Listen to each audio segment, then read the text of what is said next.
ஐயாதுணை தன்னை அறிந்ததுண்டால் தலைவனை நீ அறிவாய் என் மகனே.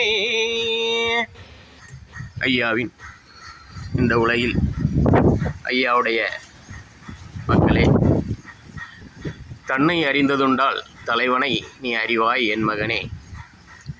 இந்த உலகில் மதத்தின் பெயரில் குருமார்கள், அதாவது ஜக்கி வாசுதேவ் என்று சொல்லக்கூடிய சிவனுக்கு நாமம் போட்டு கோயம்புத்தூரிலே ஒரு சபையை நிறுவியுள்ளார். அவரிடம் 2 ஆண்டுகளுக்கு முன்பு கல்லூரி மாணவிகள் பேட்டி எடுத்து கொண்டிருந்தனர். அதில்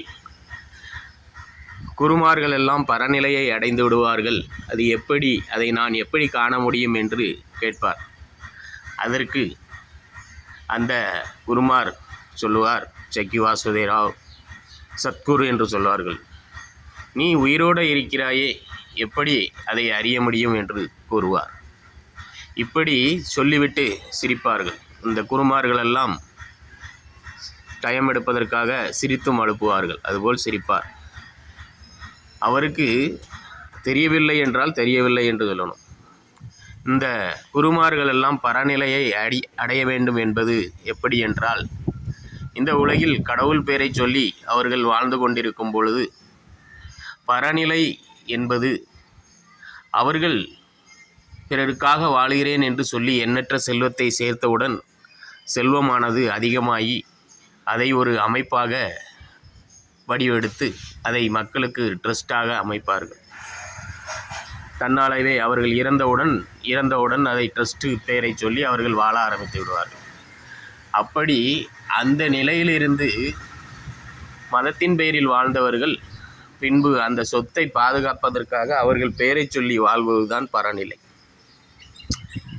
இப்பொழுது அவர் எதுவும் இல்லாமல் சன்னியாசியாக செத்துவிட்டால் அது பரநிலை அடைந்ததா, யாரும் அவரை மறந்து விடுவார்கள். இப்படி எந்த நிலையில் இருந்தாலும் தன்னிடம் வரும் சொத்தை எவன் பாதுகாக்கிறானோ அவனுக்கு பரநிலை கிடைக்கும் என்பது இந்த உலகத்தில் ஒரு அமைப்பின் செயல்பாடு. இதை கூற முடியாத ஜக்கி வாசுதேவா அந்த காலேஜ் குழந்தைகளை, நீங்கள் எல்லாம் உயிரோடு இருக்கிறீர்களே, எப்படி அதை அடைய முடியும் என்று கேட்டுவிட்டார். பரநிலை என்பது அவர்கள் சொல்லி வைத்து மறைத்து வைத்த எந்த சித்து வித்தையும் கிடையாது. நான் அதை லிங்கத்தை எடுத்து விடுவேன், வாயிலிருந்து உங்களுக்கு குணமாக்கிவிடுவேன் என்கிறதெல்லாம், கை வைத்தால் குணமாகிவிடலாம் கிடையாது. அவர் சொத்து சேர்த்து வைத்திருந்தால் அவர் பரநிலையை அடைந்து விட்டார். ட்ரஸ்ட் அமைத்து விடுவார்கள் அவர்கள் பேரை சொல்லி. பண்டாரமாக செத்தால் மக்கள் ஈஸியாக மறந்து விடுவார்கள். இதுதான் ஐயா தன்னை அறிந்ததுண்டால் தலைவனை நீ அறிவாய் மகனே என்பதை அறிந்து செயல்படுங்கள் என்று கூறியிருக்கிறார்.